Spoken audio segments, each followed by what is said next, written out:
All right, hello there. So first of all, this is supposed to say assessment 4 right here.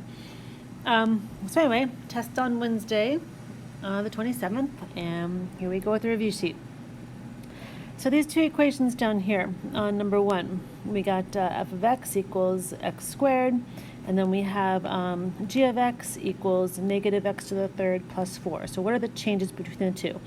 So of course, x squared is our basic parent function of a quadratic, a parabola. And so what happens to that? So right here we have a change. That would be a negative, so that would cause a reflection.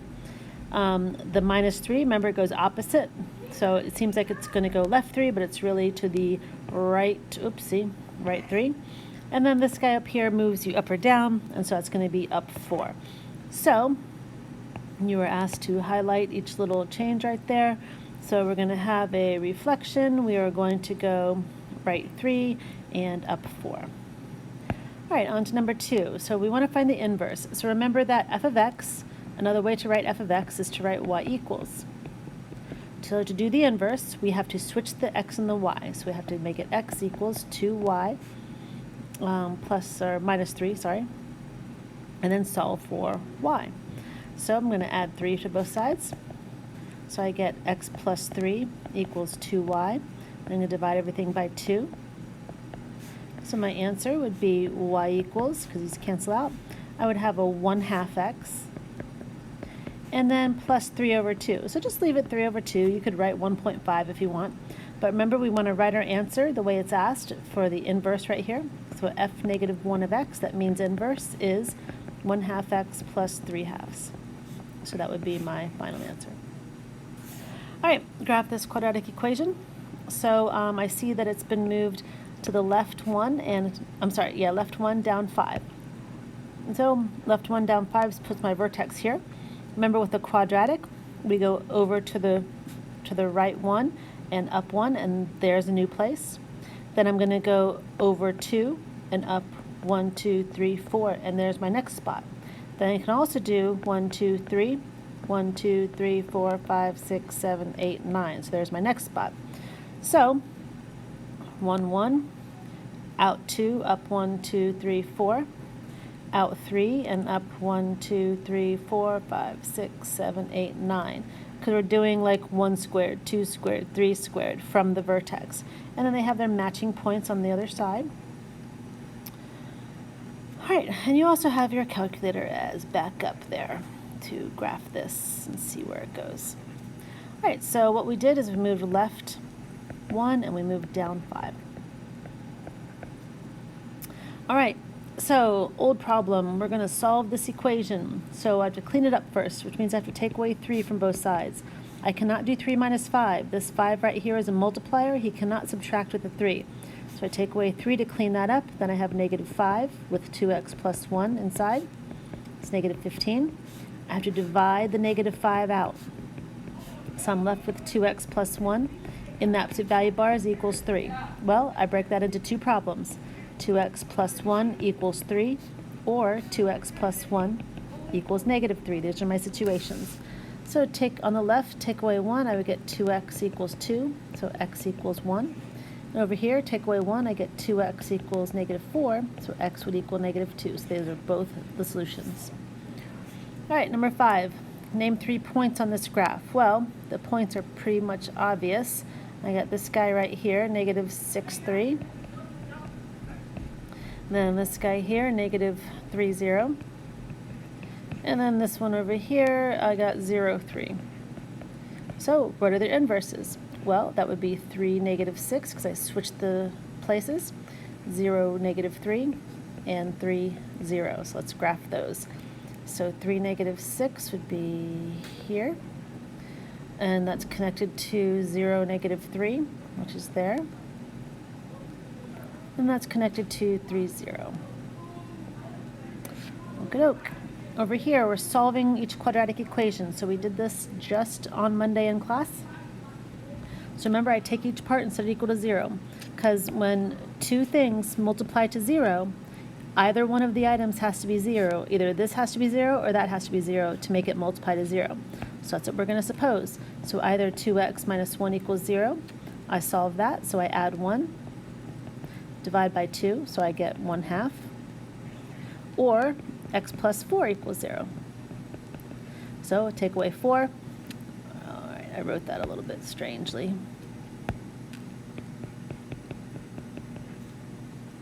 So take away 4, I get x equals -4. So there's my two solutions. All right, here, 3x plus 4 equals 0. So I take away 4, get 3x equals -4. Divide by 3, I get -4/3. And then I get x minus 5 equals 0. And so I get x equals 5 when I solve that. So this has one of these two solutions. So your answers are this. The answer is either 1/2 or -4. -4/3 or 5.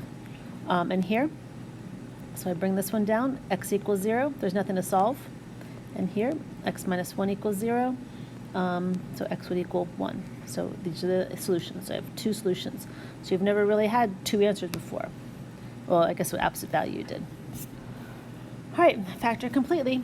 So I look for a GCF first. Notice that every single one of these things is divisible by 2, and they all have an x that I could pull out. So I'm going to pull out a 2x first, which leaves me with 2x squared minus 3x minus 7. All right, so now I'm going to leave that 2x there, but I'm going to work on this guy right here. So make my puzzle. 2 times negative, remember I have to multiply 2 times -7. So it gets me a -14 and -3 in the middle. So I think we'll use, well, let's see. I did everything right. Oh, I made a mistake. 28, luckily, and we'll see if it still works, but 28 divided by 2, this was a 14. I don't know what I was thinking. So 2 times 14, that means that this should be -28. There we go. So there we go. That's better. 7 and 4. -7 and +4. All right. So that means this factors into x minus 7 and x plus 4.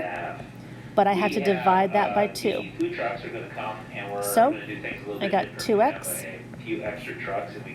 So we got 2x minus 7, and x plus 4 over 2 would be x plus 2.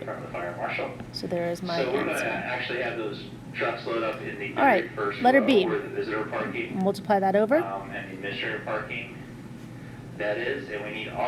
And 14. So that will be 15 and 1. So -15 and 1.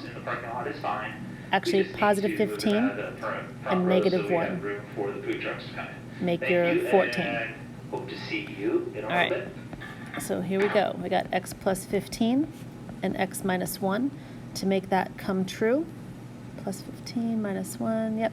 All right. And I'm going to divide by 3. All right. So my final answer is going to be x plus 5 and 3x minus 1. All right. Last problem over here, I do notice a GCF. These both divide by 3 and x. So I pull out a 3x and let's see what we got. 75 divided by 3 is 25. I got x squared. 12 divided by 3 is 4, and the x is out. So notice that these are both perfect squares. All right, so the 3x is going to sit there. And when I split this up, I take 5x and 5x and split that. The 4, I split it as a 2 and a 2. I don't need to draw the x. And I just do 1 plus and 1 minus, because that way the 2 and the -2 multiplied to -4. 5x and x and 5x make 25x squared. The outside is -10x. The inside is +10x. They cancel out. That's why there is no middle. All right. Down below here, we got to label our endpoints. So let's see. -2, 4 is my vertex. Over on the right, it's infinity and negative infinity, because it's right side down. It's left side down. All right, vertex. So my vertex, I got -2, 4. I already have it labeled.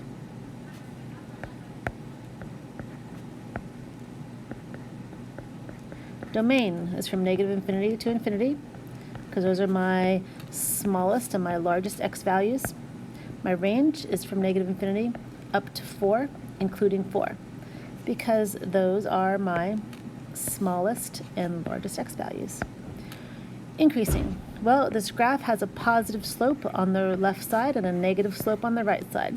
So it's increasing on the left, that's from negative infinity to negative 2, because this whole area right here is increasing. So from negative 2 back is increasing. And it's decreasing on the other side, so that's from negative 2 on. So that's from negative 2 on. So negative 2 over, this is decreasing. All right, x-intercepts. Well, I see an x-intercept here and here. So that would be negative 4, 0, and also 0, 0. Y-intercept, well, 0, 0 is an x-intercept and a y-intercept. And behavior, well, we've already said that. Both sides are going down to negative infinity. So negative infinity. All right, my equation of my parabola. Well, this is upside down, so I'm going to put a negative sign. I got my parentheses with a square. This graph has been moved to the left 2 and up 4. Also, I noticed that this graph is going from the center, it's going 1, 1. It's going out 2, and then 1, 2, 3, 4. It's going out 3, and then down 9. So it hasn't been stretched or shrunk. So all I have to do is worry about left 2, up 4. So left 2, x plus 2, up 4, plus 4 with a negative. All right, down here at the end, I have these 3 functions right here I've been given. And I'm going to do all these things with them down here. All right, f of 5. So let me take this f function. So f of 5 will be, actually I think I'll just use the actual writing up here. I'll be doing negative 3 times something plus 1 because that's what this problem says to do. So in that spot I'll be putting a 5. So negative 15 plus 1 is negative 14. H of negative 4. So I'll be taking this function right here. So we'll be doing something squared plus 2 times something. So that something will be a negative 4. So remember, negative 4 squared is negative 4 times negative 4, so 16. This will turn into a minus 8, so we get 8. All right, letter C, h of x minus g of x. So h of x is x squared plus 2x. I'm going to put that in parentheses. Minus g of x, well, g of x is 2x plus 6. All right, so the first parentheses can drop. The next parentheses, remember this negative sign is going to get given to each one. So I get negative 2x and then negative 6. So these cancel, so x squared minus 6. All right, this right here, another way to write it is f of x times g of x. So I'm going to be multiplying f of x by g of x. So I'm going to be multiplying negative 3x plus 1 times 2x plus 6. So we're foiling, right? Negative 3x times 2x is negative 6x squared. Negative 3x times 6 is negative 18x. The inside will be positive 2x, and the last part will be positive 6. So when I'm done, negative 6x squared minus 16x, that would be in the middle, plus 6. All right, letter E is a composition of functions. So we're taking f and plugging g into it. So this guy is my boss. I will be taking g and putting it right there. So f is the boss, negative 3 blank space plus 1. In that blank space goes g of x, which is 2x plus 6. So let's work this out. So I get negative 6x minus 18 plus 1. So we get negative 6x minus 17 as my final answer. All right, g of h of 1. So what I do in this situation is I find h of 1. So basically take h and plug in 1, right? So I take 1 squared plus 2 times 1. Let's see, that's 1 plus 2, so that's 3. So now I know that this answer is 3. So now I want g of 3. So I want to plug 3 into this problem. So 2 times 3 plus 6. So that would be 6 plus 6, so that's 12. All right, that is it. We'll see you.